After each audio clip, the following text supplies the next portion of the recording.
Bonjour à tous, aujourd'hui nous allons vous expliquer comment démonter et remonter un véran pneumatique. Pour cela, il vous faudra une clé 6 pans de 8, une clé plate de 16 pour notre part, du scotch et un maillet. Pour commencer, coupez 4 bouts de scotch, puis installez-les sur le corps et le fond avant et arrière du vérin.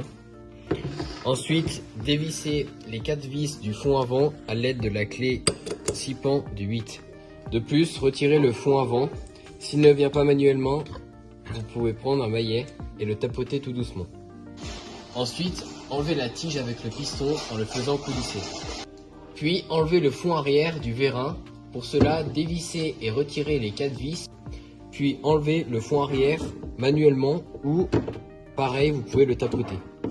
Nous allons procéder au démontage du piston qui se situe sur la tige du vérin.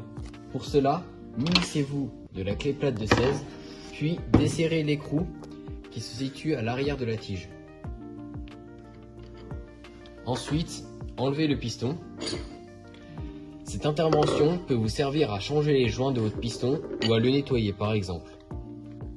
Nous allons vous montrer les différentes parties de votre vérin pneumatique. Ceci est le corps du vérin, où le piston va coulisser grâce à la pression de l'air qui va rentrer soit par le fond avant pour que la tige rentre, soit par le fond arrière pour que la tige ressorte. Nous allons procéder au remontage du vérin. Remettez le piston dans le même sens que vous l'avez démonté sur la tige. Repositionnez l'écrou puis serrez-le à la clé plate de 16. De plus, remettez le fond arrière sur le corps en alignant les 2 scotch que vous avez collés ultérieurement. Ensuite, vissez les vis jusqu'au plaquement sans les serrer. Ensuite, il faudra les serrer en croix.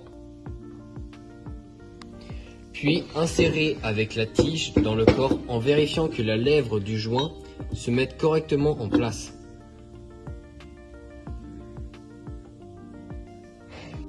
De plus, replacez le fond avant en alignant les repères scotchés.